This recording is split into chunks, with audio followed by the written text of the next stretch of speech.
ఘోర ప్రమాదానికి సంబంధించిన బ్రేకింగ్ న్యూస్ చూస్తున్నాం. పశ్చిమ బెంగాల్లో ఘోర ప్రమాదం చోటు చేసుకుంది. కోల్కతాలోని నిర్మాణంలో ఉన్న గోదాం పైకప్పు కూలి 8 మంది మృతి చెందారు.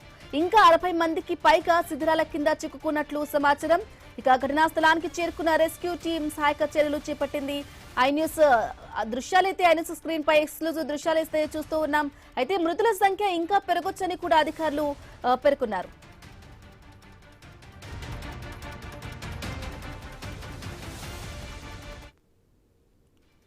పశ్చిమ బెంగాల్లో ఘోర ప్రమాదానికి సంబంధించిన లేటెస్ట్ అప్డేట్స్ అందించడానికి మా ప్రతినిధి రాము ఫోన్ ద్వారా అందిస్తారు. రాము, ప్రస్తుతం చూసుకోవచ్చు, పశ్చిమ బెంగాల్లోని కోల్కతాలో ఈ రోజు మధ్యాహ్నం జరిగిన ఈ ప్రమాదం తీవ్ర విషాదాలు మిగిల్చవచ్చు.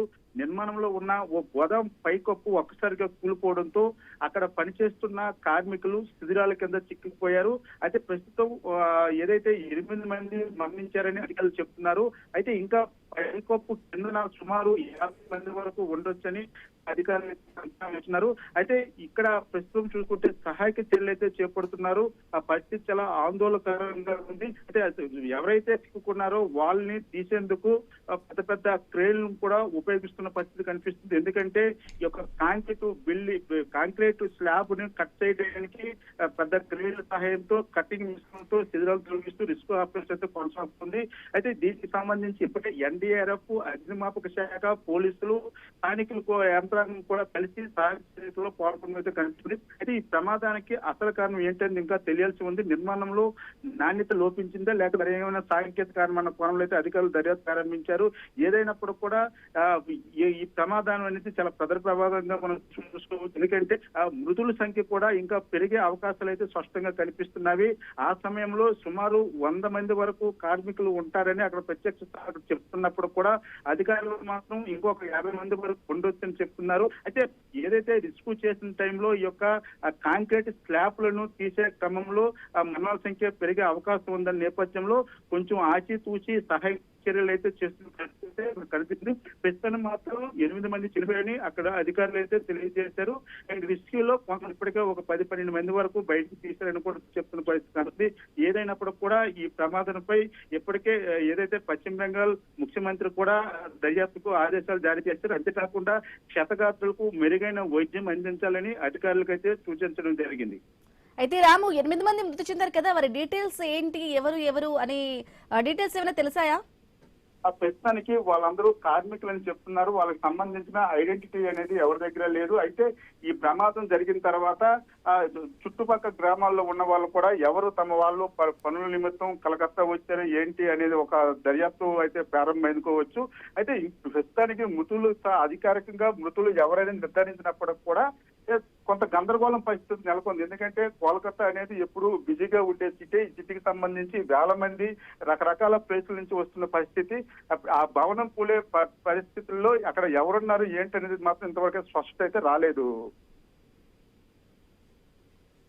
అయితే రాము, శిథిలాల కింద ఇంకా 60 మంది చిక్కుకున్నట్లుగా కూడా అప్డేట్ అందుతోంది.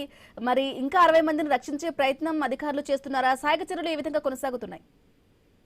ఇప్పటికే మనం అనుకున్నట్టు ఎన్డీఆర్ఎఫ్, అగ్నిమాపక శాఖ, పోలీసులు, స్థానిక పరిపాలన యంత్రాంగంతో కలిసి సహాయక చర్యలు అయితే పాల్గొన్నారు. దీనికి సంబంధించి మీరు అలాగే హోల్డ్లో ఉండండి. స్థానికులు ప్రత్యక్ష సాక్షులు కూడా మాట్లాడుతున్నారు, ఏమంటున్నారో విందాం. इलीगल यहाँ पर काम हो रहा है, लेकिन अगर सब कुछ आंख बंद करके रहेंगे, अगर सिर्फ खेला होगा, पैसे का खेला होगा, तो उसका नतीजा यही होगा कि मासूम लोग मारे जाएंगे, मजदूर लोग मारे जाएंगे, गरीब लोग मारे जाएंगे। और वही हुआ कि वही लोग मारे यहाँ पर मरे हैं, या जो लोग 50 लोग अंदर फंसे हुए हैं। यही दुआ करेंगे कि जिंदा रहें, सही सलामत रहें। अगर मौत के घाट भी उतरते हैं, जिम्मेवारी तो राज्य सरकार को अभी लेनी पड़ेगी। जो भी सरकार आए हैं वो टस को लेनी पड़ेगी, मुआवजा देना पड़ेगा उनको, मजदूरों के परिवार को उनका जो है मुआवजा देना होगा। इसमें मुतालबा कर रहे हैं। इलीगल बिल्डिंग मुझे बताया जा रहा है, इलीगल कंस्ट्रक्शन इलीगल बिल्डिंग को देखभाल के लिए कंप्लेन भी किया गया था। कलकत्ता नगर निगम को भी कंप्लेन हुआ, पोर्ट ट्रस्ट को भी कंप्लेन हुआ। दोनों अगर आंख कान में तेल डाल करके रहे, अगर चुप्पी साधी बैठे रहे, तो बेगुनाहों का जान जाएगा, मजदूरों का जान जाएगा, वो बैठे रहेंगे। इसलिए कम से कम जो लोग जिम्मेवार हैं उनके खिलाफ एक्शन होना चाहिए।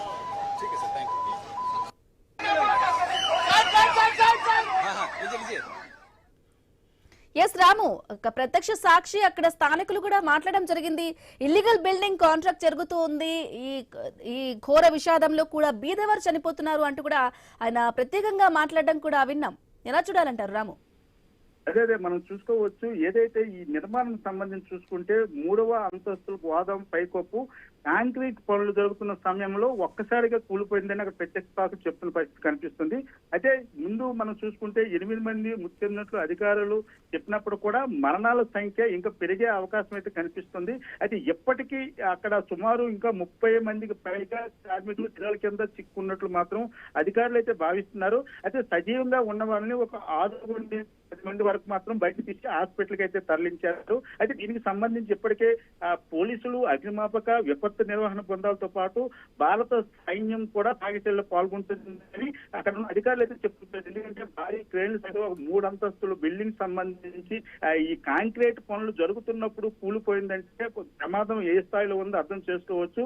అయితే ఇంకా నిర్మాణంలో ఉన్నప్పుడే ఈ 3 అంతస్తులు కూడా పైకప్పు కూలిందంటే నిర్మాణంలో కూడా లోపం అనేది స్పష్టంగా కనిపిస్తుంది. అయితే ఈ నేపథ్యంలో అక్కడ మనం చూసుకోవచ్చు, ఈ యొక్క కాంక్రీట్ పనులు, ఈ యొక్క స్లాబ్ కి సంబంధించి పనులు చేసే వాళ్ళు కూడా ఎక్కువ మంది కూడా అన్ఎడ్యుకేటెడ్ వాళ్ళే చేస్తుంటారు. వాళ్ళకి కొంచెం దానికి సంబంధించి ఒక పరిజ్ఞానం కూడా ఉండదు. ఈ నేపథ్యంలో అక్కడ ఉన్న ఇంజనీర్స్ పర్యవేక్షణలో ఈ 3 అంతస్తుల గోదాములు నిర్మించబడుతూ దానికి సంబంధించిన ఇంజనీర్స్, సేఫ్టీ ప్రికాషన్స్ అన్ని తీసుకోవాల్సిన పరిస్థితి ఉంటది. మరి ఇక్కడ జరుగుతున్న ఏదైతే ఘటన ఉందో ఈ ఘటన సంబంధించి పూర్తిగా నిర్లక్ష్యంగా కనిపిస్తుంది. ఎందుకంటే 3వ అంతస్తులో గోదాం పైకప్పు కాంక్రీట్ పనులు జరుగుతున్న సమయంలో కూలిందంటే అంతకుముందు ఉన్న 2 అంతస్తుల పరిస్థితి ఏ విధంగా ఉందో అర్థం పడుతుంది.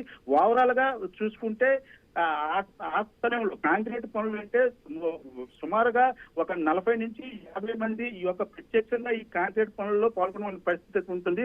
అందరూ కూడా ఎవరైతే చిక్కుకున్నారో అందరూ కూడా నిరుపేద కార్మికులే అని మాత్రం అక్కడ ఉన్న వారైతే చెప్తున్న పరిస్థితి కనిపిస్తుంది. ఏదైనప్పుడు కూడా ఈ ఘటన అనేది ఒక తీవ్ర దిగ్భ్రాంతిని వ్యక్తం చేస్తున్న పరిస్థితి కనిపిస్తుంది. ఎందుకంటే కార్మికులకు సంబంధించి వాళ్ళ ఆర్తనాదాలు కూడా కింద నుంచి వినిపిస్తున్నాయని అక్కడ స్థానికులు కూడా చెప్తున్నారు. ఎందుకంటే సుమారు 30 మందికి పైగా